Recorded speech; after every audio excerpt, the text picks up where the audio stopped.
Good, good afternoon, and welcome to Denver, Colorado, in the American Legion Region 8 Tournament Championship game at the Regency Athletic Complex here on the campus of the Metropolitan State University. Mike Ray along with Nick Arcio, Warren Ray, good to have you along. The tournament started with 8 teams, but as the old saying goes, there can only be one. Both Arizona and California were eliminated yesterday in the semifinals, with the final 2 standing in League City, Texas, and that is Post 554, and of course Las Vegas Aces out of Nevada. The winner of the Region 8 tournament will fly to Shelby for the World Series starting next week, and the runner-up will be able to enjoy the success that they'd had all along with Voodoo Donuts. We saw a sighting both with Las Vegas and League City the night before the semis, and both teams were bringing in literally, and I'm not kidding you, literally boxes of Voodoo Donuts. So I'm not saying that that's what fueled the wins yesterday. Clearly, it was great execution, competitiveness, obviously great skill, and I want to add in there baseball IQ to go along with it. Las Vegas started the show with their firepower yesterday in the 3, 4, and 5 batters, ripping doubles, triples, and of course home runs, along with another gritty performance on the mound. While League City showed their never say die attitude, putting up a 4 spot, and down 2 runs most of the ball game yesterday. They put that up in the 6th inning, then of course held off to win with some good pitching in the 7th, and of course with great defense. Las Vegas, over the last 2 days, Vegas has ignited, putting up literally 21 hits and 20 runs offensively while not allowing any runs. That's coming into yesterday. The Aces, of course, made some big plays, especially when it was needed, and of course some great performances on the mound that helped them sail to the tournament championship here today. Most likely we will see an all-out effort in pulling out the stops, but at the same time, strategic hard push on the mound. Keep in mind that the winner has to really guard the pitch counts to be able to potentially pitch on opening day or second day of the tournament, as pointed out last night on our webcast by Wally Weld, who is the director, obviously, of baseball operations due to pitch count rules.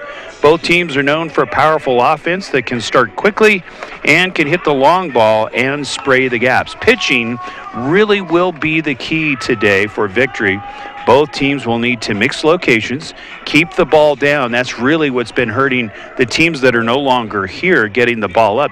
Too many good hitters in all of the lineups, but of course with Las Vegas and League City, they take advantage of mistakes, and both teams can be streaky, and of course they are very good at making opportunities.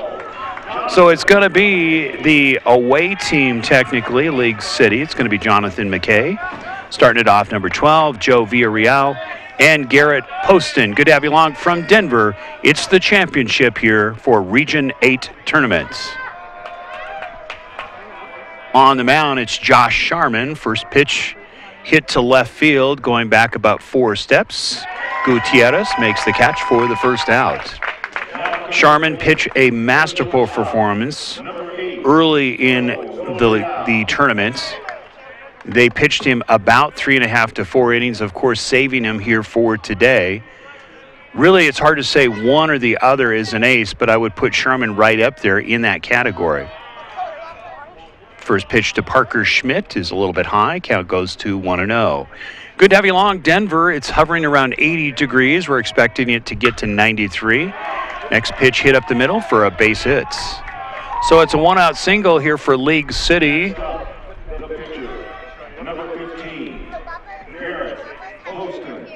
So it's going to be Garrett Poston, who is the starting pitcher today for League City, batting third, followed by Josh Blankenship.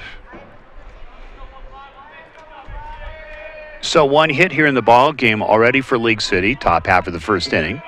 Mike Ray, Cameron Gibson, Nick Arcio, Warren Ray bringing it to you. Good to have you along. Next pitch hitting the outside corner. Count goes to 1-1. Again, we want to thank all of the viewers, first of all. We'll start there. You got to be careful with Sharman. He has a great pickoff move, and we saw him earlier in a game picking people off at first. In fact, the same batter twice. Next pitch is fouled away. Count goes to 0-2. But Sharman, a very established pitcher, very pinpoint, will hit spots. He'll mix speeds. He'll go back and forth inside and outside. It has a good curveball as well as a good fastball. Bounced in the turf. Runner advances to second, and League City, I should say, has an opportunity here to score with a potential base hit.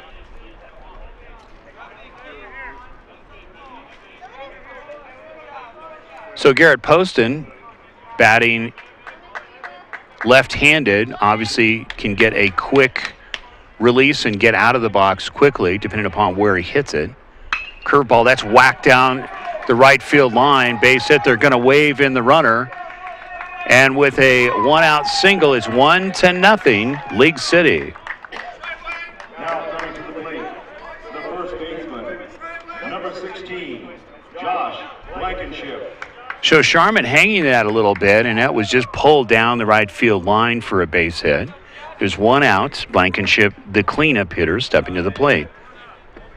League City on top, 1-0 with 2 hits in the ball game already. First pitch taken for a strike to Blankenship, and the count goes to 0-1. Funny talking to some of the Las Vegas fans. Really, the seats here are very warm, and of course you have a turf infield, so it keeps it hot going right field, base hit. So League City coming out firing, going opposite field and pulling the ball, and in business with Drew Shaver in the 5th spot playing right field. In the field for Las Vegas, it's Jason Sharman in center field, Parker Schmidt behind the plate, Darian Williams at third base, Chasen Miklik, he is the designated hitter, Aaron Roberts, first base, Izzy Gutierrez in left field, Zach Chernowski at shortstop. And Zach's dad said to say hello to all the fans, Andrew, and family members back in Las Vegas. Colby Smith, second base, Jordan DeMarcy, right field, and of course on the mound is Josh Sharman. Gets past the shortstop, but runners do not advance. Good follow-up here by Las Vegas. So League City doing a good job of just hitting the ball where it is pitched. They've got the 1-0 lead and threatening here with one out. League City in their red and white, of course blue helmets. Next pitch is popped up, fouled away. Count goes to 1-1. So Sharman, who usually gets a very good start, getting roughed up a little bit early in this ball game with 3 hits. Sharman delivers at the knees, fastball inside. Count goes to 1-2. So again, we want to say thank you to all the fans, both that have watched us here over the 5 days, for all of these teams, and really some nice comments that you have made. We did try to shoot through the screen as requested, but just the picture was not there. They got him picked off at first.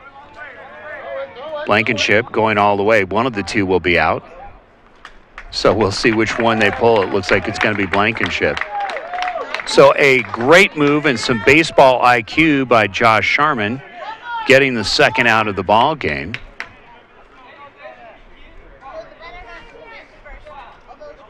Usually you would think that the pickoff move would go to the lead runner, but that shows you the thinking of both the Vegas team as well as Sharman with a great move. Curveball that's hit to left field. Left fielder Gutierrez racing in, makes the catch for the final out, but 1 run on 3 hits, and after 1 in the books, it is League City on top. You're watching Region 8 Tournament Baseball Championship here from Denver.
So for Las Vegas, it's going to be Jason Sharman to lead it off the bottom half of the first inning, followed by catcher Parker Schmidt and Darian Williams. 1-0, League City on top.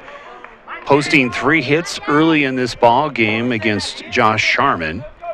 On the mound, it's going to be Garrett Poston here for League City. First pitch taken for a strike at the knees, and it's 0-1. In the field for Las Vegas, it's Jason Sharman in center field. Parker Schmidt behind the plate at Darian Williams, second base. Oh, check that. That was Las Vegas. But down the third base line, going to be a little bit foul. Let's see if they call that good. No, they do call it a strike. For League City, it is Jonathan McKay in center field. Joe Villarreal at shortstop. Garrett Poston, of course, on the mound. Josh Blankenship at first base. Drew Shaver in right field. Cordell Brooks Dupla playing third base.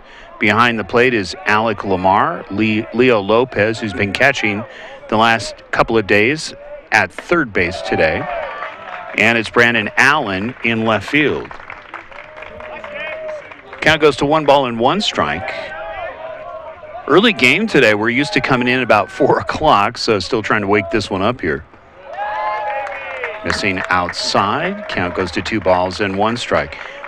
Thing that you can't do against Las Vegas is let batters get on with easy walks. This team hits way too well, and they come in with some huge numbers. That's hit deep to right field. Right fielder going back by the track. Makes the catch, but misses it, misjudges it. Runner will advance to third, and it is a leadoff triple by Jason Sharman.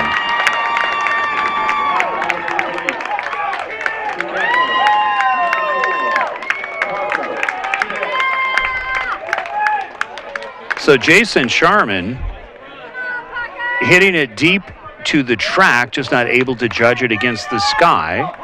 And it's now no outs and a runner at third here for the Aces. Poston set at the belt. Fastball waved at for a strike, and it's now 0-1. So Parker Schmidt, also a very good hitter, really up and down this lineup. It's a little bit scary to try to figure out how do you pitch around this team home runs wise. It is Chasen Miklich who led the team this year with 19. Several other players. Parker Schmidt with 4. Jason Sharman with 2. 7 for Aaron Roberts here on the summer season. And, of course, 2 for Darian Williams, 9 for Dylan Dreg. Chopped down the left field line, foul. Count goes to 1-2. So the Aces come in with a lot of firepower in so many different ways. Pitching-wise, of course, one of the lead pitchers in the whole tournament is on the mound here for the Aces here today, meaning in Jason Sharman. 1-0 League City, but the lead is being threatened here early with nobody out.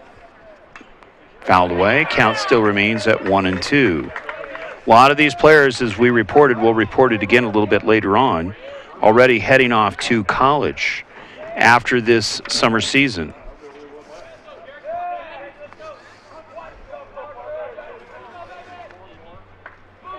One ball, 2 strikes. Poston being touched up there, really should have been caught. That's hit up the middle. This should be the right fielder that makes the catch, fading over. The throw coming and not in time. So it's a fly-out run here for Las Vegas with 1 out. Tied up at 1-1. Darian Williams, another tough out, number 3 hitter, we understand also can send it out of this park. And, of course, with the weather being the way that it is, very little breeze here today, and we're sitting at about 82 degrees now at game time. First pitch to Williams for a strike, curveball. Count goes to 0-1.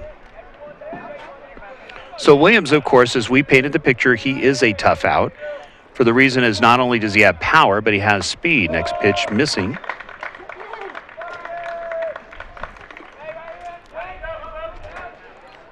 Count is 1-1. Poston delivers, going to be in the turf, knocked down nicely. Count goes to 2-1. So trying to get ahead on these batters is really a chore because they're so selective and they can go with the pitch pretty much where it's thrown. That's hit down right field. Blankenship does not have a play at first. So the count evens at 2-2. Region A tournament championship here from Denver. Good to have you along. Semis yesterday, some very good competitive baseball. And we see the winners here trying to take home the big prize. Swung on and missed for a big strikeout, much needed. There's now 2 down. Williams with the big swing, but you could see the action as the ball dropped literally off the table from Poston for strike 3. So Chasen Miklich really ready to get going here. He hit the big triple yesterday. Got a big bat. Of course, he is the leader in home runs of this team. First pitch taken for a strike inside. Count goes to 0-1.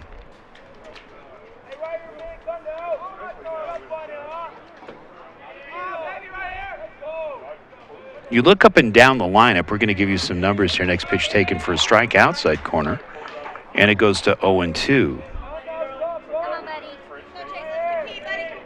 But Miklich, besides the 19 home runs, batting .426 coming into this. Parker Schmidt at .457. Base hit here for Miklich to center field. So it's a 2-out single. So Las Vegas starting to mount up the hits now with 2 in the inning, answering right back. 1-1 ball game. Good to have you along here from Denver. Championship game. Now, if Las Vegas wins, this tournament is over. They go to Shelby. If they lose, we play again at 3:30 because then that would have been their first loss. And League City came into the game at 3-1. Waved at by Roberts for a strike. Count goes to 0-1. Roberts, of course, hit the big bomb yesterday in the wind, sending it over the left field fence and really helped break that one open for Las Vegas yesterday. 0-1 pitch, knocked down. Catcher not able to get the handle, so the runner advances, meaning Miklich.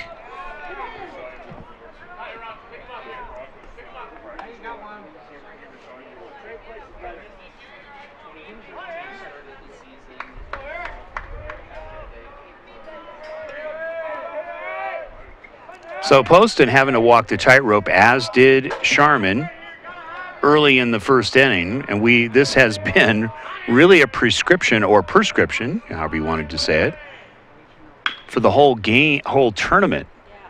Really, you think about a lot of these good pitchers coming in and big innings to start off a lot of these games, and then they settle in around the second and third inning. And usually go about 4 or 5 innings before they get replaced because the bats do catch up again.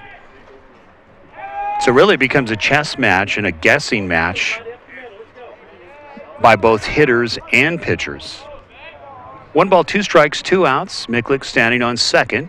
1 run is in here for Las Vegas.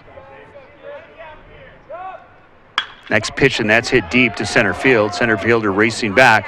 This is going to go over his head, off the wall. Miklich trots in. It's going to be an easy run for Chasen, and it's a double. And a 2-1 lead here for Las Vegas.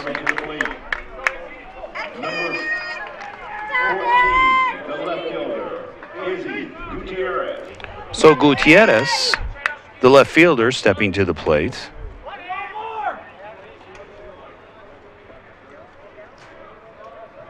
Gutierrez coming in, batting .325 over the summer. Really, there's only a few players dipping down into the 200s, but not very deep into the 200s. That tells you a lot about the hitting of Vegas coming into this tournament.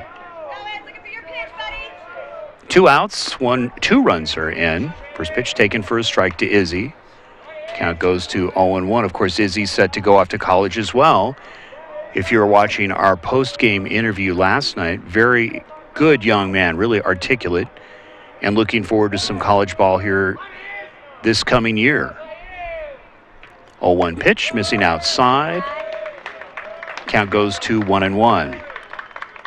We're only in the first inning already, 2-1, and if you're counting the hits between the two teams, there's 6 hits in the ball game combined. 3 hits apiece for both teams. Poston at the belt. Missing, nice knockdown. Keeping it in front of him, very important. You do not let the runner advance. Don't want to give up any cheap ones here. 2 balls and 1 strike.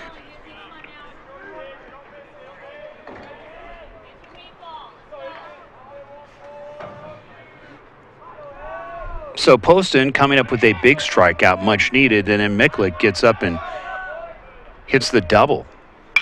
That's hit down the right field line foul.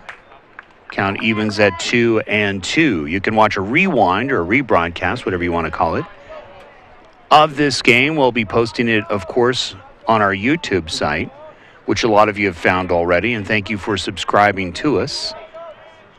And you'll find it on the Facebook sites of Colorado American Legion and, of course, Rad Sports as well. 2 balls, 2 strikes, 2 outs, 2 runs in. Missing high, count goes full. So some very selective hitting here by Izzy Gutierrez.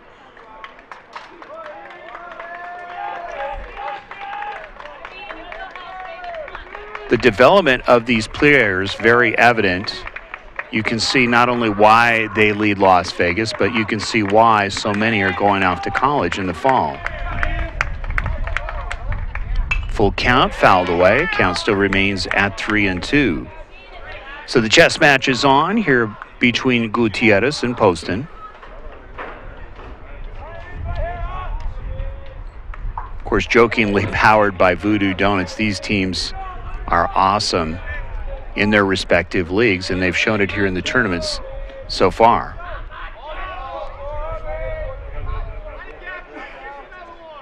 Three-two pitch, and he walks him. So it's going to be Chernowski stepping to the plate. The shortstop, number 8, Zach Chernowski. Chernowski coming in, batting .322 on the season. I mean, you think about it, he even has a couple of home runs and, of course, some triples. Really, that's one of his specialties, as well as doubles. So you look up and down the lineup here, and how do you pitch around him? First pitch taken for a strike. Count goes to 0-1. So Chernowski also very quick out of the box, can make it tough on any infielder. Runners at first and second with 2 outs. Poston delivers, just missing outside. Count goes to 2-0. American Legion Baseball, of course, as we mentioned, actually they change it to 1 ball and 1 strike. You can see the quality of play here if you're trying to decide where you want to send your player. That's hit deep, going to left field over by the 375 mark, and making a acrobatic, actually no, not able to come in with it, and it's a double. You could see the outfielders getting hung up, almost colliding up against the fence, and it's a double and 2 more runs in here for Las Vegas. So Las Vegas now with a 4-1 lead here. We're only in the first inning. So you think you have them out. You think with 2 outs you can get an easy fly ball. And obviously Las Vegas has a different interpretation. Hitting the screamer towards the bottom of the fence. Glad to see that nobody was hurt in the outfield. You could see both outfielders racing, trying to get to it. One diving over the other, literally. 4 hits in the ball game, 4 runs here for Las Vegas in the bottom half of the first inning. So the explosion, if you will, 4th of July has begun. Go Colby! Go Colby, Jack. Stay hot, buddy.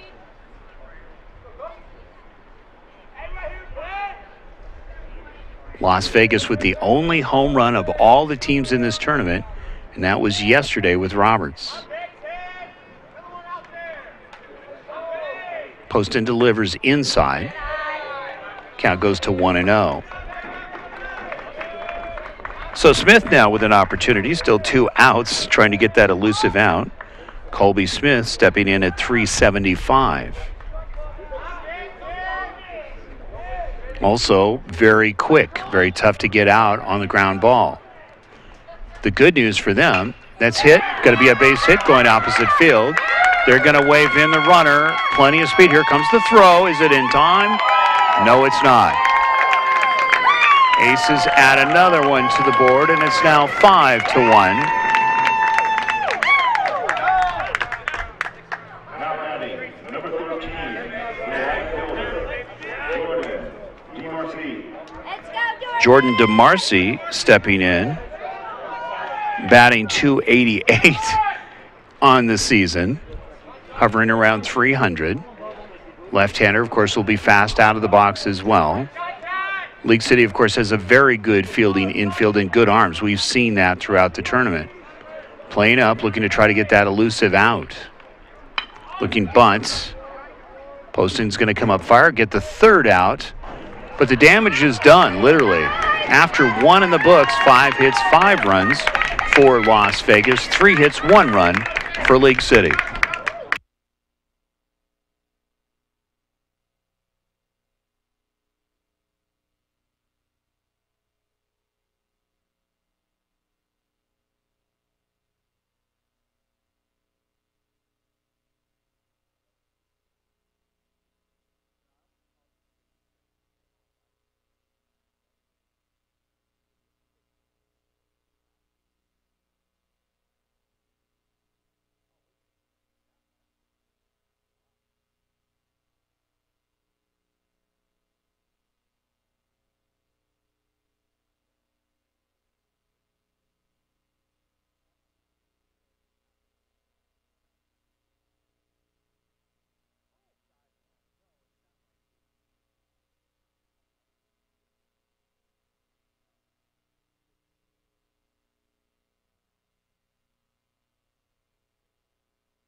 So it's going to be Cordell Brooks-Dupla to lead it off here for League City. I'm getting a little tongue-tied.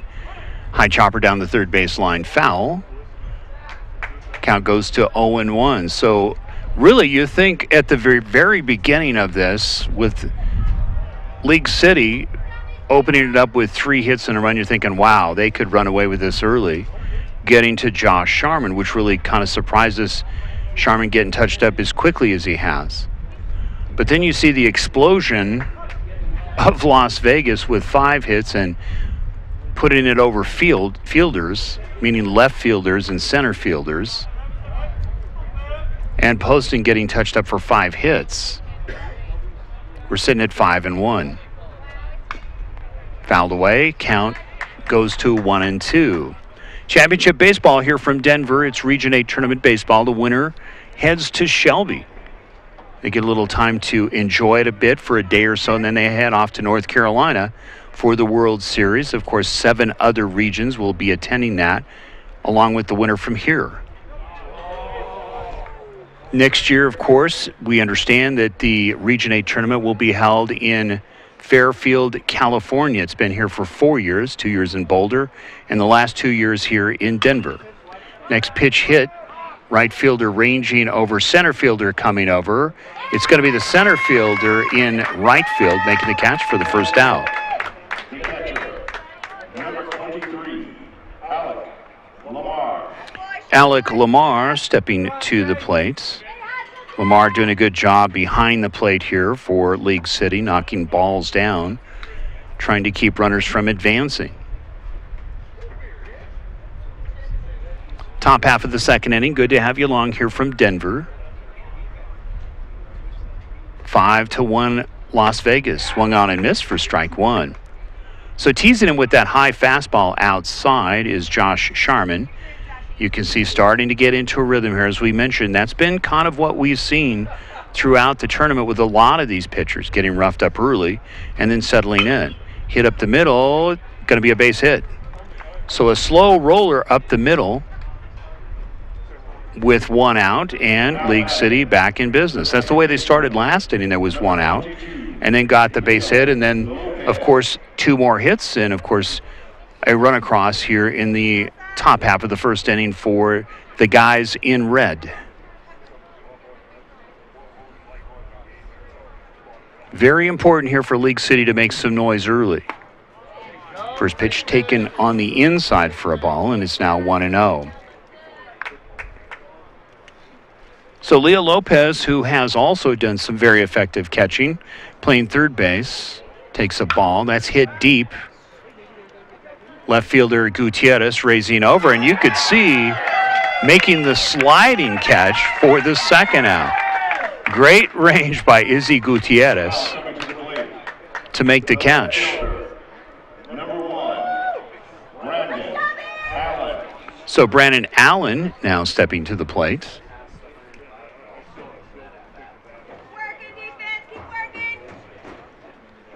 Two outs, one man on. We're in the top half of the second inning.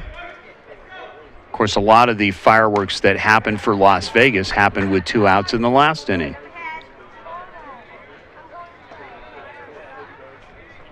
A lot of young ball players here watching today, little leaguers enjoying this. Of course, had a great night just a couple of nights ago. There's the pickoff move, of course, really kind of making it famous here is Sharman. You can see the run, and they get the runner. So another great move by Sharman. That's two pickoffs, one each inning. And after 1.5 in the books, it's 5-1 Las Vegas.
Going to be Jason Sharman to lead off the bottom half of the second inning.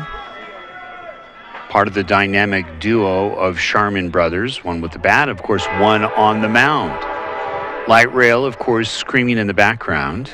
Good to have you along. It's Denver. It is Championship Baseball Region 8 Tournament. Winner goes to Shelby. First pitch taken by Sharman is on the inside. Count goes to 1-0. Mike Ray, Nick RCO, Warren Ray, and of course Cameron Gibson, who's helped out, is here also throughout the week. Good to have you along, bringing it to you, Rad Sports. Next pitch a little bit low. Count goes to 2 balls and no strikes. So Poston, who is known for battling, really will need everything that he can get, and a nice sinker getting Sharman swinging. Count goes to 1 ball and 1 strike.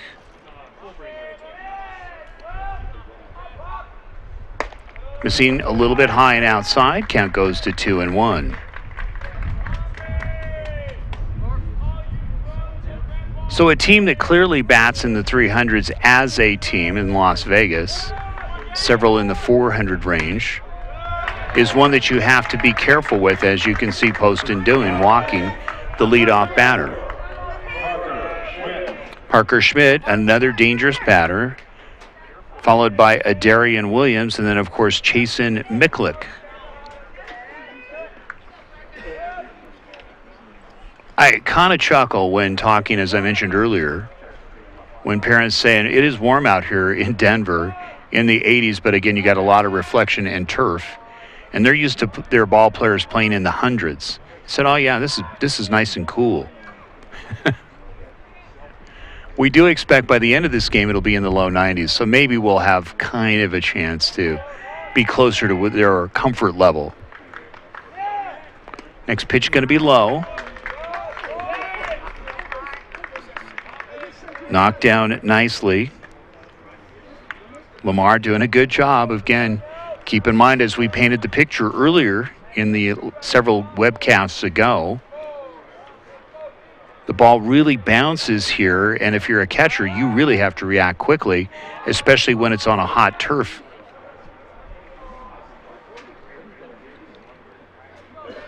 One ball, no strikes, runner at first. Sharman with the leadoff walk. Las Vegas with a 4-run lead. Poston delivers fastball. That's going to be a base hit. Runners at first and second, and nobody out. Number 32, Adarian Williams. Adarian Williams going to step to the plate. We know what he can do. I painted the picture, not only numbers, but we've seen him hitting some good balls here in this tournament. Understandably, his standards is high. He would probably want to see more balls in the double, triple range. Of course, able to hit it out of the park as well. Poston delivers a little bit high. Count goes to 1-0. So the big raffle is going on here. We're about to give away a piece of history. Yeah, you heard it correctly. Inaugural baseball bat here for the Colorado Rockies. There's only about 1,000 made. We happen to have one of them. Coors Field Special. Brand new, and a World Series baseball we're giving away. And then 3 sets of Rockies tickets. And right now the Rockies making it tough on the Dodgers and the Diamondbacks, only 1.5 out of first place. Winning yesterday 3-2. Third baseman comes over, fires, and he gets the out. So a much needed out. Runners advance to second and third. Chasen Miklick, very dangerous hitter. With 18 home runs, he is thinking, I am due.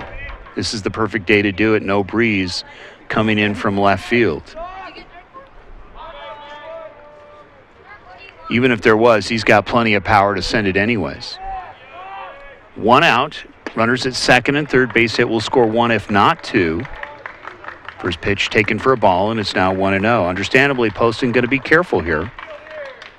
In some ways, it wouldn't be a bad idea to walk him and look for a double play to get out of here at any base.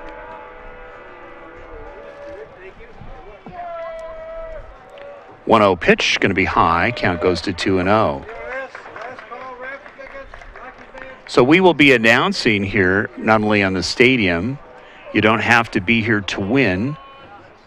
We have allowed people to call in, literally, to Scott Gibson. His number is posted on the Colorado American Legion Baseball Facebook, to try to pick up a couple of last-minute tickets. Whack down the third base line. That's fair. It's going to go a double at least. 1 run will score. 2 runs will score. Racing to second is Chasen Miklick.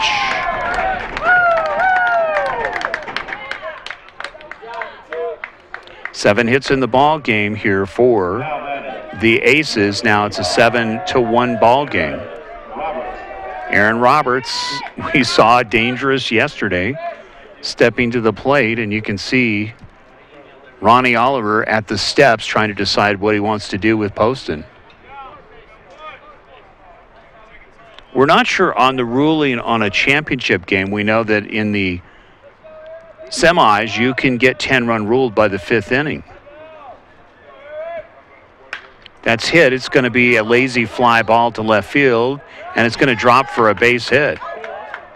Runners at first and third, still 1 out. Racing to second, not watching Roberts, and of course Roberts with a heads-up play. They were being a little bit just not conscious of what is going on. They were so worried about the runner at third that Roberts just snuck into second. So runners at second and third, still 1 out, and a very tough out in Izzy Gutierrez, who made that sliding catch stepping to the plate. You know, it's really tough as an announcer. I get out and I get a chance to talk to these players, enjoy some donies and whatever else we talk about, and really hard to root for any team. It really is. I mean, some days you're excited when one team gets ahead, and then the other team that you also like gets ahead. Makes it very tough. Both of these teams, of course, a lot of fun to talk to. 1-0 pitch on the way. Going to be dropping in for a strike curveball to Gutierrez. Count evens at 1-1. Very important out here for League City. They are down by 6. Of course, 8 hits in the ball game. Total, if you want a numbers person, 12 hits between the two teams. Hitting at the knees with the fastball. Count goes to 1-2. So Lynn Peterson showing off that Coors Field inaugural bat here. It's only a measly $1, and of course, besides that, you get three sets of tickets to the Rockies in upcoming big games. These are not cheesy tickets, and they're first base or third base level and very low, about 8 to 10 rows up. 2 balls, 2 strikes. Gutierrez, as we saw in the last at bat, being very selective, extending the pitch count of Poston. That's hit up the middle, base hit. So Miklik will score. Racing in from second, another run, meaning in Roberts.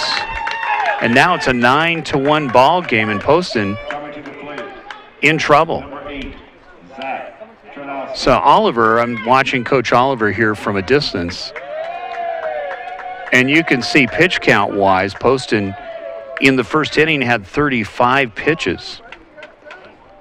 So he can go the full 105. It's just the effectiveness of going 105 here against Las Vegas is what's really in question.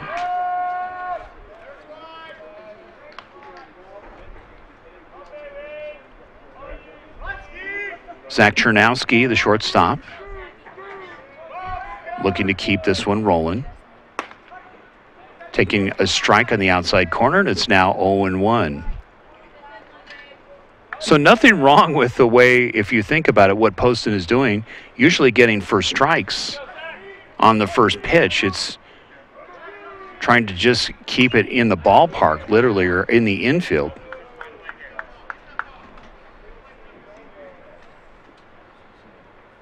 Count goes to 0-2. There's 1 out. Of course, infield clearly playing up. We've seen a lot of teams playing in the short outfields, meaning the shortstop and the second baseman for a lot of teams here as of late. Fouled away. Count still remains at 0-2.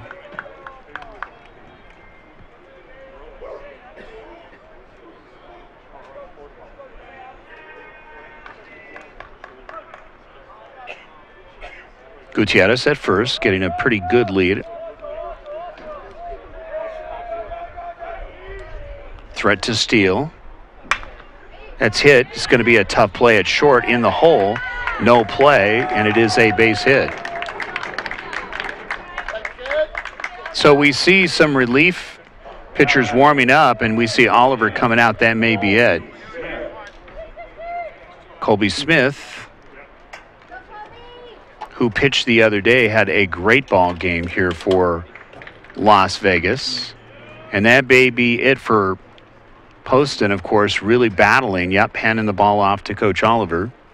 And we will see some relief coming in. It is the bottom half of the second inning. It is a 9-1 ball game so far in this inning for Las Vegas. In case you're just tuning in, putting up a 4 spot, still only 1 out. And in the first inning, putting up a 5 spot, and that's where we're sitting at 9-1. So we'll get the name here momentarily of the relief pitcher coming in.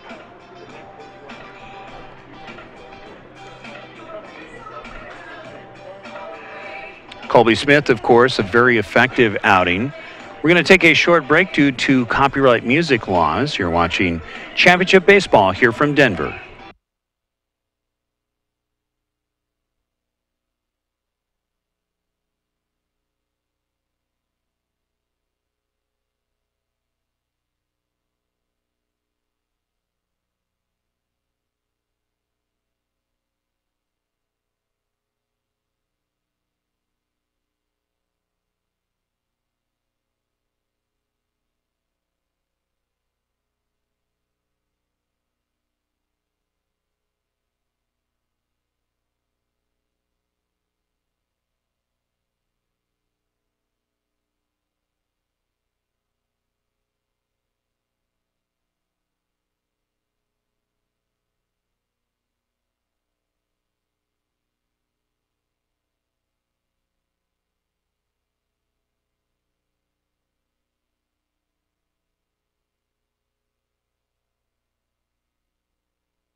We're in the bottom half of the second inning. Tyler Fountain coming in relief of Garrett Poston. Really, Garrett Poston went as long as he could. 10 hits already knocked up here by Las Vegas. Of course, Fountain did a terrific job yesterday of coming in and in relief and, of course, putting the lid when it was much needed for League City. Of course, League City went on to win that after putting up the 4 spot in the 6th inning after being down by 2 runs pretty much most of the game. So Tyler Fountain, who works quickly, you can see more of a sidearm motion to try to foul up the batters here of Las Vegas. 2 balls, no strikes, 1 out, runners at first and second, 4 runs in. Fountain, that's hit to left field. Left fielder going back about 3 steps, shades over a bit, makes the catch for the much-needed second out. Runners advance, good heads-up running on the tag-up. So runners advance not only from first to second, but second to third. IQ baseball right here being displayed here by Las Vegas. Of course, a lot of it right on the mound for Josh Sharman, picking off 2 League City runners in this ball game to slow down any more runs from crossing the plate for the team from Texas. First pitch taken for a strike. Count goes to 0-1. Jordan DeMarcy, the 9th hitter, followed by potentially Jason Sharman. Runners at second and third. There's 2 outs. That's hit to left field. Left fielder again, going to shade over about 3 steps. Makes the catch for the much-needed out. So in the inning, as we painted it, 4 runs, total of 10 hits, and the score after 2, 9-1, Las Vegas.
It's going to be Brandon Allen to lead off the top half of the third inning. We potentially are going 7.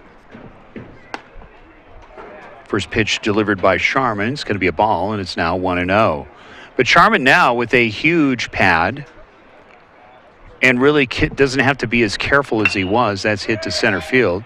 Center fielder racing in about 4 steps will make the catch for the first out. Coming to the plate, number 12, Jonathan McKay. Jonathan McKay, the leadoff batter, for the first time batting round. This is the third inning. Of course, Las Vegas has batted around a couple of times already. McKay stepping to the plate, a very tough out. Good to have you along from Denver Championship Baseball Region 8 Tournament. Mike Ray, Warren Ray, Nick Arcio, and we'll add Cameron Gibson, who's been here with us all week, aiding us here this afternoon. It's now 87 degrees, popped up. In short left field, shortstop makes the catch, Chernowski, and there's 2 down.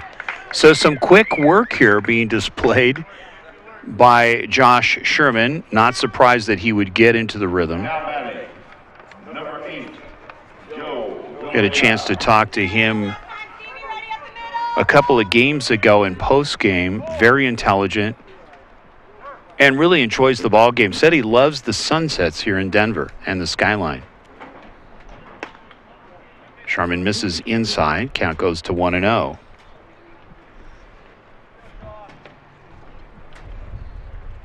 We're going to be talking. The shot hit to left field. Gutierrez ranging over, makes the catch. And that's the final out. So very easy inning, 1, 2, 3 for Las Vegas. We expected this with Josh Sharman. And after 2.5 in the books, it's a 9-1 ball game, Las Vegas on top.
Bottom half of the third inning. Good to have you along. It's championship baseball here from Denver. A very tough out in Josh Sharman stepping to the plate. Followed by Parker Schmidt, and then it's Adarian Williams. So really a buzzsaw in Las Vegas, putting up 10 hits, 9 runs. Tyler Fountain, who did come in just yesterday for under 30 pitches, is our understanding, came in to get some final outs. Very effective. Got the final outs and much needed. Ripped down the right field line. That's going to be fair. So Sharman's going to race to second. In the coffin corner, he's got speed. He may go for 3. He does. Afterburners are on, so it's a leadoff triple with no throw from Jason Sharman. So the dynamic duo Sharman brothers, as we mentioned in the last inning, Jason with the bat and Josh with the arm. Going to be Parker Schmidt, another tough out here for Las Vegas. And we have Don Hayes, who is running the tournament here. And we're going to ask him, he's sitting here next to me, we're going to talk to him about his interpretation not only of Denver, but just overall. He really has the pulse beat, if you will, of all the tournaments that are going on. And Don, obviously, this has been weather-wise really a great tournament here in Denver this year. Yes, it has been. It's kind of unusual that the teams that are playing this tournament usually play in high temperature, 95, 100 degrees. So some of the teams come here and said, this is cool. This is kind of a cool weather here. They like it. It's funny you should say that, because I was talking to Mr. Williams over here. His son hit the home run last night. And I said it was about 80 degrees before the game started. Now we're at 87, by the way. And he said, oh, no, this is really comfortable. He said, I wish we had this in Vegas all the time. So, yeah, a lot of people coming from Arizona and from Texas and, of course, Las Vegas. They're loving this weather. Oh, yeah. I've been down there during baseball time, and it's hard to even – I heard some rumors that down in Arizona where some of the umpires, their shoes get so hot that they have to change shoes during the games because they'll start melting. And then it'll start sticking to the turf. I was going to ask you, do you have any eggs? We could have breakfast here off this surface there. No kidding. You think that's true? Yeah. We've got some really serious heat. We've got metal stands that we're sitting on top of and calling the game here today. Now, 87 is really comfortable weather, but when you have direct heat and, of course, you've got turf, that really adds some heat to those players, doesn't it? Oh, yes. Yeah, it is. But really, a lot of the teams – you know, when you look at Texas, New Mexico, Arizona, Nevada, Utah, and California, they're used to playing in the heat. So it bothers the fans more than it does the players, I think, and the umpires, depending on where the umpires come from, if they're not used to that really hot weather. So Schmidt hitting a double, and one run is in now. It's now 10-1. And Adrian Williams, another tough out, stepping to the plate. First pitch taken for actually – fourth pitch taken. It's now 3 balls and 1 strike. One of the things, Don, that we've noticed as far as when you get into this level of play, how good and how selective these hitters are. They extend those counts, and they can hit the pitch anywhere. They can go a couple of strikes and still hit a curveball, and a good curveball over the fence. Yeah. What's hard to imagine is that some of these kids we're watching today, you know, they started baseball when they're in T-ball, you know, and so really when you look at it, they've been playing for, you know, maybe 15 years, you know, 14, 15 years. And so they've seen a variety of pitchers, and they have had different coaches through the years. Some are good hitting coaches, some are good pitching coaches or whatever. So they develop their skills over a long period of time. So when they get to this level, they've played a lot of baseball games. And you know, so I got to add to what you just said. I agree. In fact, they play in other tournaments too before getting into league play here with us. I've heard some stories and, you know, some really massive tournaments, and they come in here, and they're used to big settings like they're seeing here in Denver and in other regions. Yeah. Yeah, the advantage of Legion baseball is that you see a lot of different types of pitching and hitting. And so when you go to tournaments and stuff, and if players play in their hometown, they may not see like a good curveball thrower, you know, pitcher, or a knuckleballer or whatever. And it's a good experience for the kids. You know, I'm glad you bring that up, because last year the winning pitcher for Nevada that came in, and they saved him until the very last game. They did not show him the whole tournament. Of course, he came in, was throwing 92 average. I actually had the gun there, and I was clocking him. We heard after pitching 1 year in Oregon, he's now this summer throwing 100. Yeah. So he's developed. So, you know, I've talked a lot about this, and I know you can confirm my message here, how important American Legion has been, not only developing players on the lower level, but also sending a lot of players to college. Major League Baseball, a high percentage of players that played in American Legion now or have played in the MLB. Right. Well, what I try to talk to as many scouts as I can, because I do tournaments all over the country, and some of them tell me that they say they like the Legion program because of our discipline. Mm-hmm. But what they're looking for is if they've if they see a good hitter, they're going to make him a better hitter because they have hitting coaches. If they find a good pitcher, they're going to make him into a better pitcher. And so the thing that they have the hardest time is with discipline, is the kids that come to play baseball. They want somebody that's going to play baseball. That's what they want. Yeah. And they don't want to deal with discipline problems and stuff. They've got a lot of coaches on their staff, almost everything you can imagine. One of the things that I really enjoy when we do these tournaments is the code of conduct that is read and the players have to recite it. Yeah. And those are the things, and I'm not making a statement about the youth of today, but really that message needs to be reinforced to everyone. It doesn't matter what age you are, but I really like that code of conduct that we repeated here in the tournament every game. Yeah, I've gone to some non-Legion games, and I've seen all kinds of things. I've seen players throwing their bats in their helmets and cussing at umpires. Yeah. And just they sometimes they're just out of control, but nobody disciplines them, and there's no penalty sometimes for what they do. And so what really is, a lot of these kids are in these tournaments, and I mean, we like to get as many kids college scholarships as we can. Yes. We know that a smaller percentage is going to make it to the pros, but if you can save parents a lot of money on a scholarship, you can. I mean, that's definitely worthwhile. Oh, you bet. And I'll tell you what, the affordability, that's what blows me away.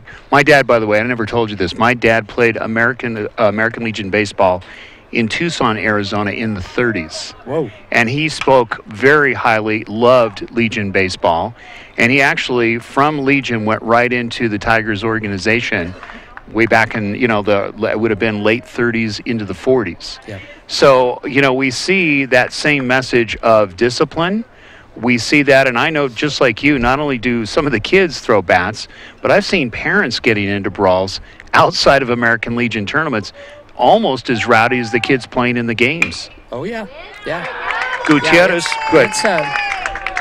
Gutierrez with a base hit will kind of update you here. Of course, Las Vegas now putting another run on actually 2 runs on the board. It's now 11-1 on 13 hits. We are speaking with tournament director Don Hayes, and Don, of course, has seen this for a number of years. Sorry, I didn't mean to cut you off, Don. And wow, I mean, you've seen kind of the evolution, if you will. We'll kind of go into the turf. For example, this is an all turf field versus natural grass and, of course, dirt. What are your interpretations? Does it matter which kind of turf is played or conditions? Well, a lot of it, my understanding of it after I've talked to different people about it is it's more of to reduce sports injuries for the kids, for ball players, and you find less sports injuries on AstroTurf than you do on natural grass and stuff. And plus, maintenance costs. Just to mow a baseball field takes a long period of time, and you have to line the field. There's a lot of maintenance on it. So, and then also with rain delays, we all live in climates where we're going to get a rainstorm, and on an AstroTurf field, you can get a rainstorm and you can play on it in a half hour. Yes. Yes. But on a normal field, if you got a pretty good rainstorm, you may not play until the next day. Yeah, that's a good point. Yeah. Especially with tournaments, that's a major problem, because you can't delay this tournament because you got the World Series. They're not going to move the World Series just because we've got a rain delay. Yep. Yeah. We got to figure out some way to get the game in. Well, you've I'm sure over the years you've juggled a number of tournaments trying to get all those games in when the weather is crazy in different states, and they've had to delay some just recently, right? Yeah. Oh, yeah. In the Northeast and the Southeast. I did a tournament several years ago in Little Rock, Arkansas, and we had rain and lightning, and I had to get the kids off the field several times and delay the games, and we had to move one game to another field. And wow. So it's a challenge sometimes when you're in really bad weather conditions. We're talking with tournament director Don Hayes, of course, who's been doing this. Don, how many years have you been doing this as far as organizing? 34 years. Wow. Okay, so you've seen just about everything. I can imagine what you've seen. So I run the state of Washington. I'm the chairman for the state of Washington. So I have all of those teams that I manage as well, and then I do a bunch of stuff on the national level.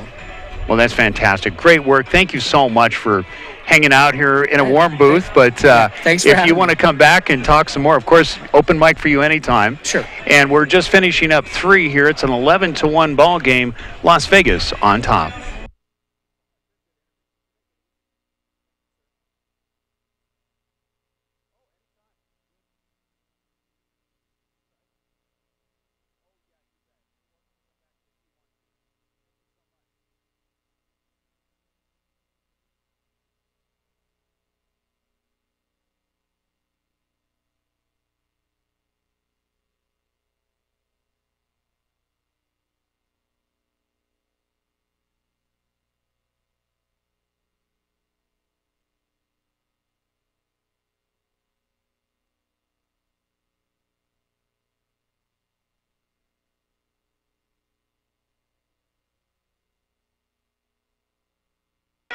Going to be Garrett Poston to lead it off here for League City. We're in the 4th inning.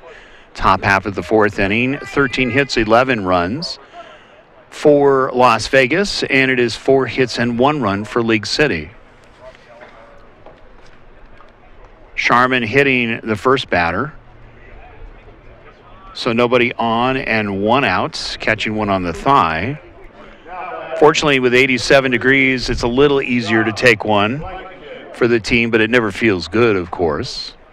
Blankenship, the cleanup hitter, stepping to the plate. Down by 10 runs. I'm not sure I will get a ruling here momentarily. Next pitch is fouled away by Blankenship. Count goes to 0-1. Championship baseball here from Denver. Good to have you along. Region 8 tournament baseball. The guys in red at bat, that's League City, Texas.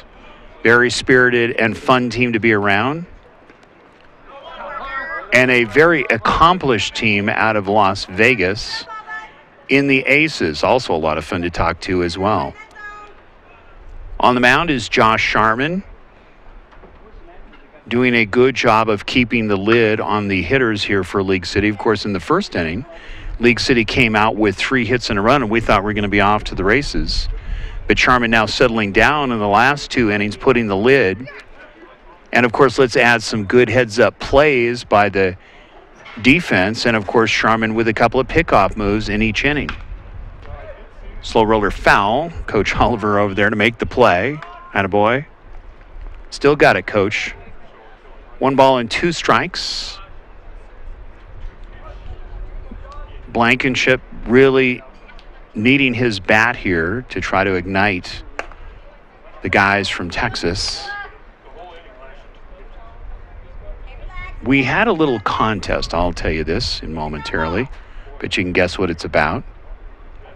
0-2 pitch, that is whacked to the third baseman. Going to go the short way. They're going to try to turn the double, and they do.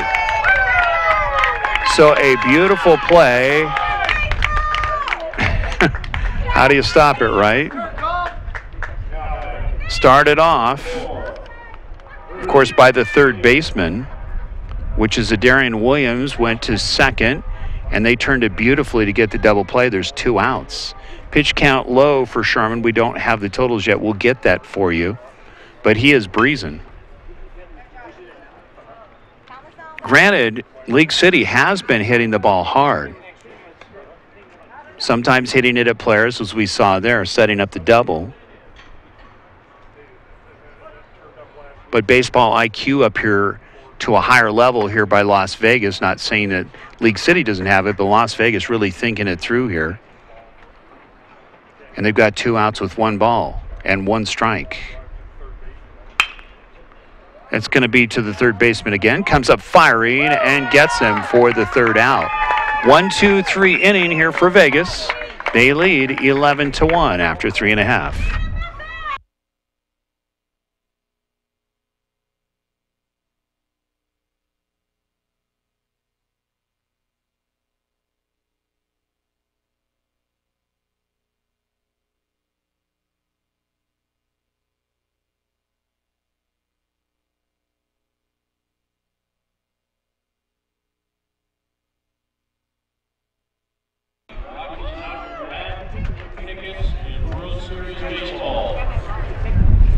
We're going to turn this up just a bit.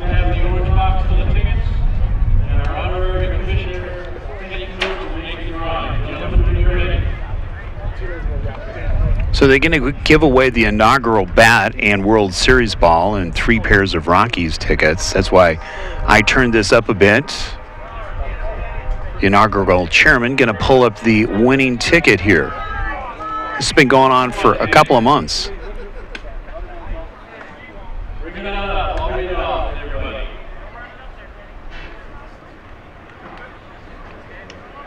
So we see inaugural chairman Teddy, who's probably about, say, 6 or 7 years old. He's running up. He's got the winning ticket. Gives me the smile. Running by is taking it up to the box. Here, we'll give you a little play-by-play. How's that? Teddy is racing up to the box. He's got the winning ticket in hand. We'll see who won the big prize. They're going to get that inaugural bat from Rockies. Only one of 1,000 made back in 1995. Coors Field Special.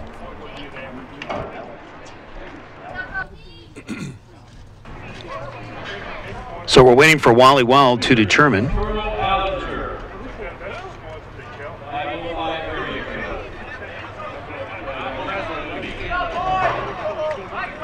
We didn't quite get that. He didn't have the mic up as loud as we would like him to. But we do have a winner. We'll find out that winner and announce it here momentarily. We're back into baseball here. Colby Smith stepping to the plate. Hits a rocket, going to go over the head of the left fielder. And it is a double, bouncing over the left field fence. And already Las Vegas in action here in the bottom half of the 4th inning. Good to have you along. Championship baseball here from Denver. Number 13, Jordan DeMarcy. Jordan DeMarcy going to step to the plate. I wonder if they will, if it goes, if League City is not able to get within 10, if they will cut this one short. We'll see. Gets past the catcher. The runner will advance. So now runners at third. So it's 1 ball and no strike. DeMarcy now with an opportunity with a fly ball to make it 12 runs, but it's now sitting at 11-1. Mike Ray, Warren Ray, Cameron Gibson, Nick Arcio bringing it to you. Denver, Colorado, we're sitting at about 87, 88 degrees. They're calling it cool weather here from the folks from Vegas. Gets him at first on the ground out. Runner stays at third. So what a great day here for Jason Sharman, who's coming to the plate. Sharman, this will be his 3rd time at bat, has been pesky. Also, if you will, been nagging here for League City here this afternoon. Runner at third, there's 1 out. Sharman, of course, good batter, good contact. You've already seen it throughout the tournament. Takes a strike at the knees on the inside corner, and it's 0-1. For all you fans, of course, you can watch a rebroadcast or a rewind of this. It'll be on our YouTube channel. It'll be on our Facebook site. It'll be on Colorado American Legion baseball site, and we'll also post it on our website. Again, we want to thank all the folks, the grandparents and family members and friends across the nation watching here during the 5 days that we've been here in Denver. Next pitch fouled away. Count goes to 1 ball and 2 strikes. Tyler Fountain battling here, trying to keep the lid on, trying to keep it respectable, but you have 14 hits in the ball game. That's hit whack down the left field line foul to 4 hits of League City. Generally, you would think 4 hits in a ball game and we're only about 3.5 innings in, and you're thinking you're doing okay, meaning for League City, but then, of course, 14 being put up by Vegas. Popped up short right field. Racing in is the right fielder. It's going to be the second baseman. Comes into, if you want to call it, the dirt area, which is actually turf. And there's 2 outs. Parker Schmidt, catcher, tough hitter. Sound like a broken record, don't I? Stepping to the plate.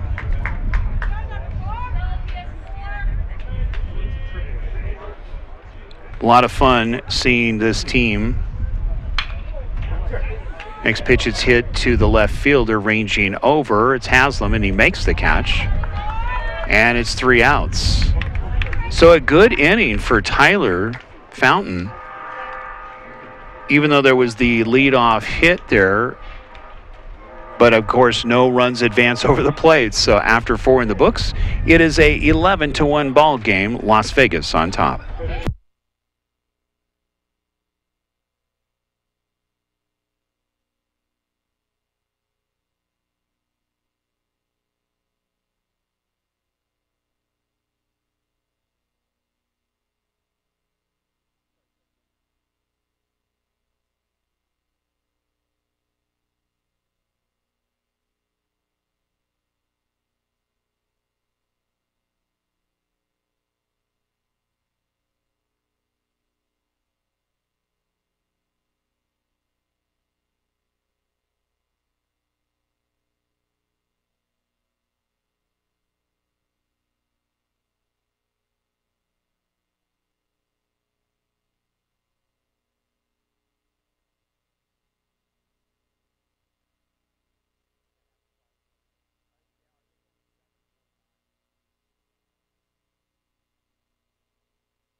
Cordell Brooks Dupla to lead off the top half of the 5th inning.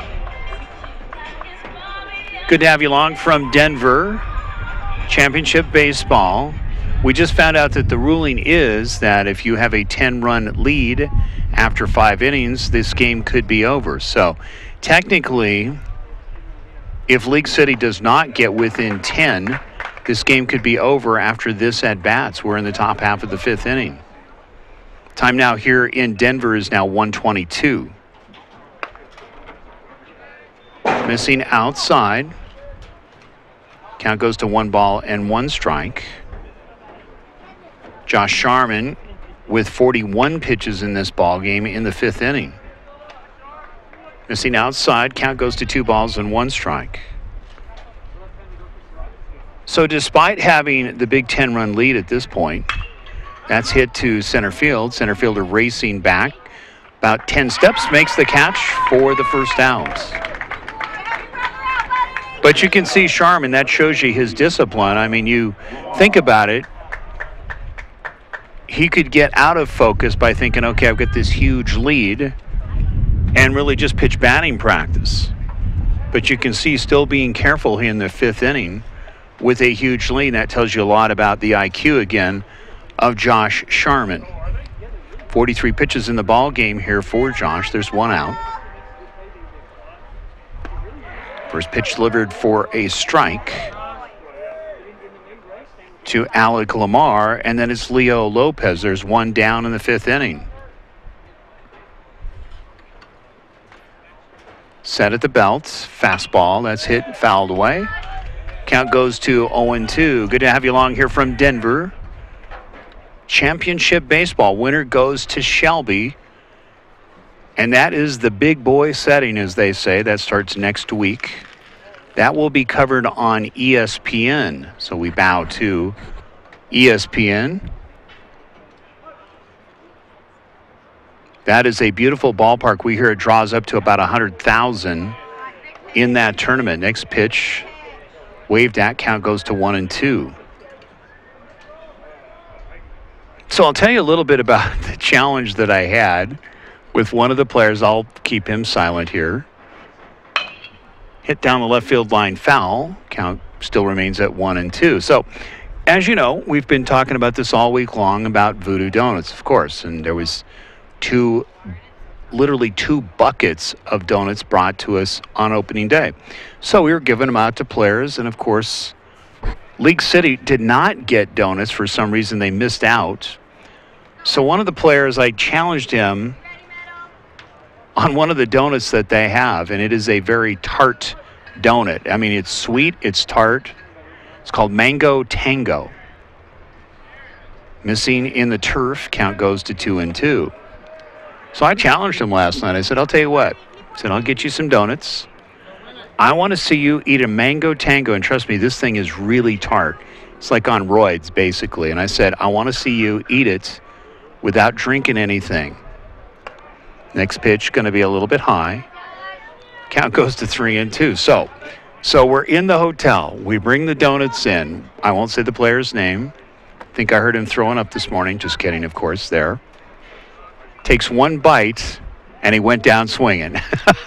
He couldn't do it. He couldn't do it. Next pitch, and he walks him. So League City with a one-out walk here in the 5th inning.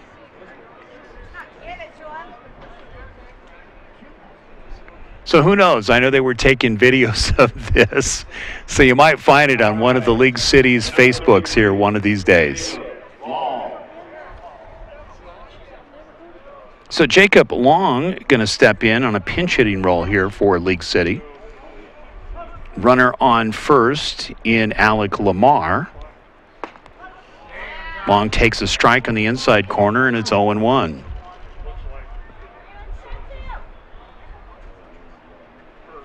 We're in the top half of the 5th inning, potentially. This could be a 10-run rule. There's the pitch. Trying to turn the double. They do. And there's your 2018 champions, Las Vegas, Nevada.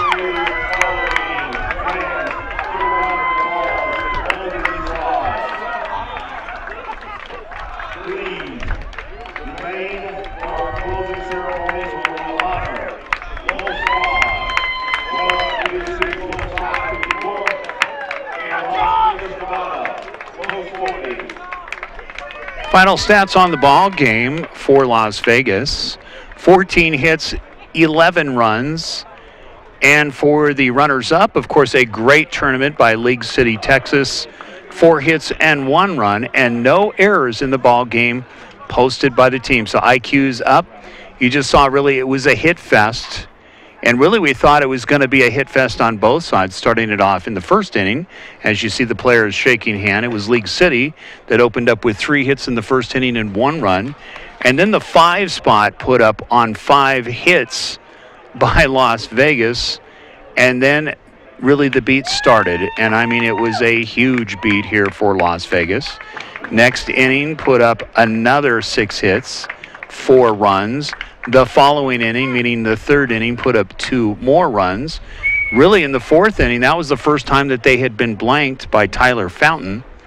And, of course, League City putting up their 1 run in the 1st inning. So an impressive tournament, a lot of good play. Most importantly, you can see a lot of good sportsmanship, which is what American Legion, as you heard with Don Hayes, as we talked about earlier, is really one of the staples that they really try to bring that discipline and respect back here in America. So we're going to take a short break, and then we're going to get to the awards ceremony. And you're watching the champions here, meaning Las Vegas Aces. They are your 2018 champions here in Denver.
Yes. Okay. So we're in the post game basically, and fortunately there isn't music playing, so we can talk a little bit more here. So it's going to be Las Vegas that's heading out to Shelby. Of course, last year it was Henderson, Nevada. Now, oddly enough, Las Vegas this year beat Henderson in the championship game. That was a State A tournament game. And, of course, advanced to this tournament. So now you see two Nevada teams who are, of course, the second one being in Las Vegas, the Aces, now heading to Shelby. And as we pointed out, a number of players that will be going off to college, some of them being UNLV. We talked about that yesterday. Some going to Berkeley, California. I mean, the list is huge. And, of course, some going to Phoenix, Arizona to play baseball. So that tells you of the talent. If you ever hear the rumor, and I say it's a rumor, that there is the lack of talent in baseball in American Legion, well, you can see clearly that that is not true.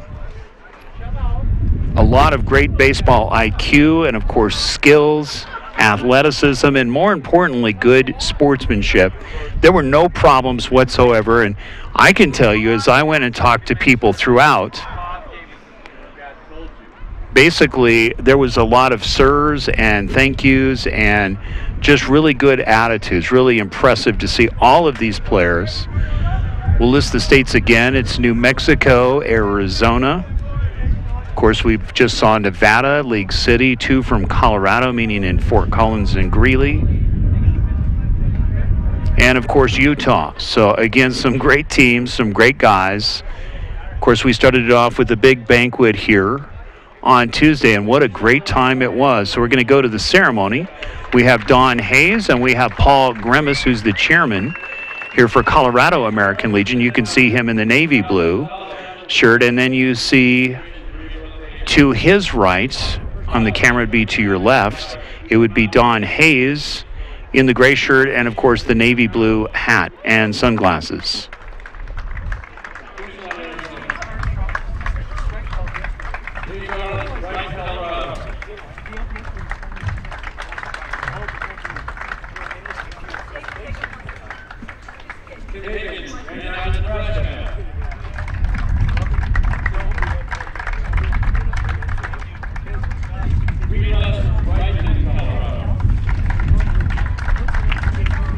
So some acknowledgments here for all of the good umpires here.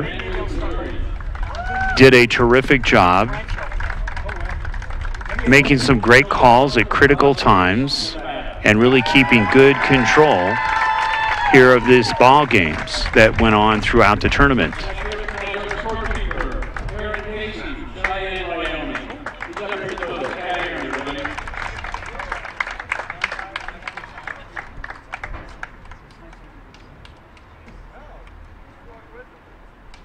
So we will get the runners up here momentarily from League City. Of course, great tournament, nothing to feel ashamed of at all.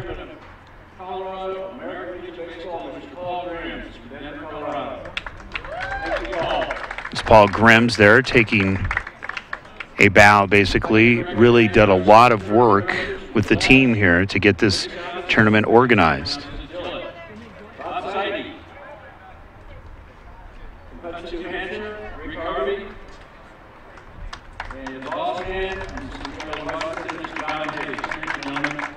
Bob Saggy, of course, coming out, part of the team from Don Hayes.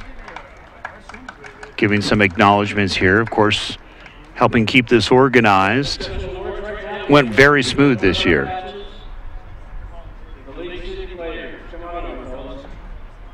And announcing, literally doing our announcing here momentarily, as you can hear, it's Wally Weld, who's the baseball operations chairman here for Colorado American Legion. Does a lot of things. Lori Kuntz, of course, one of the committee members and, of course, chairman, of course, did a terrific job as well.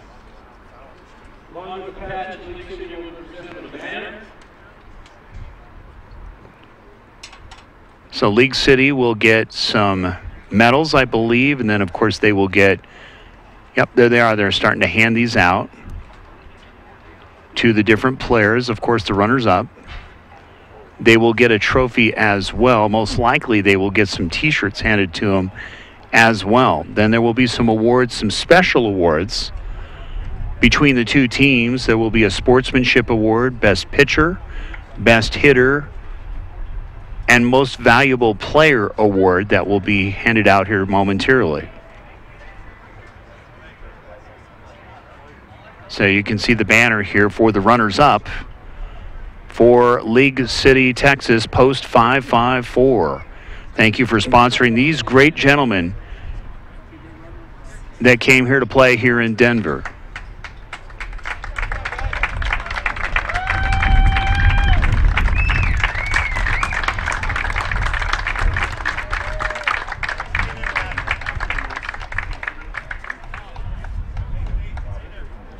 They're going to now give them their trophy. You can see them posing for pictures. Of course, a lot of photographers here covering this. This will be posted on the American Legion Baseball website. You can, very easy to find, just look up American Legion Baseball and you'll run right into it. Very nice website. All the information throughout this year as far as all the teams that played. Of course, tournament winners, and of course you'll see pictures like they're taking right now posted of both the runners-up and of course the winners of not only the Region 8 tournament but all the other regions, all of their 7 throughout the nation.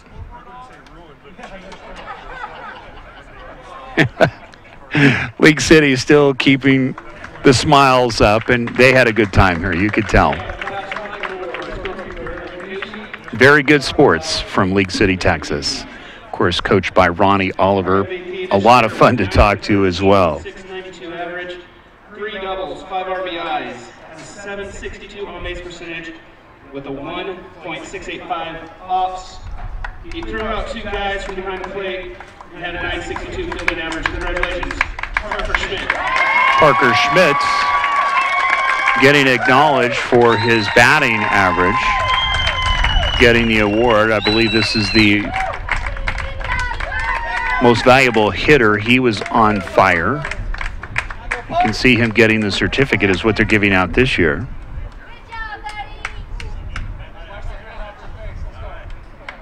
Congratulations, Parker. Diamond Baseball, that's a t-shirt for you guys. Regional champs. So it looks like they're giving out, they're giving out the t-shirts, which are in packages this year.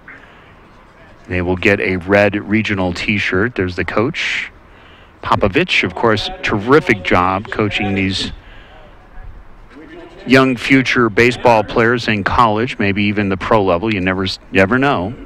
And they're going to get a chance to pose with their flag as the champions here in Denver for 2018. So our camera angle's a little bit tough here to be able to try to pull off. Regional championship trophy.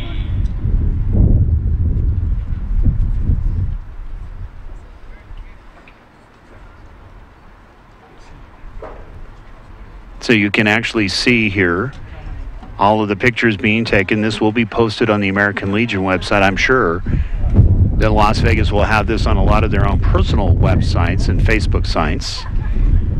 And you can see the trophy will be awarded to them momentarily.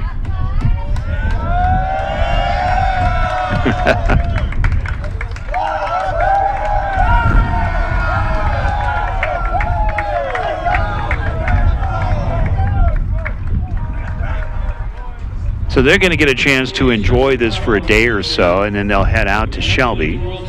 Shelby, North Carolina. And I'm wondering, I haven't heard yet, but they may be heading to, well, the Rockies are playing here today, so it was a day game here against the Dodgers, so I doubt if they'll catch the game here today, but several of the players and teams after elimination have had a chance to actually go out and see the Rockies, and the Rockies have done very well against the Dodgers as of late.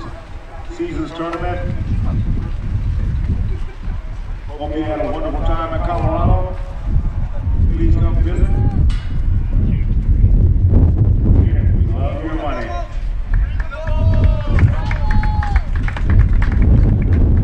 So you can hear the wind starting to whip up. The temperature's coming down just a bit. We're not expecting any kind of storm here. We expect it to be clear, but we're going to take a break. We will try to get some post-game interviews.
Some things just never change.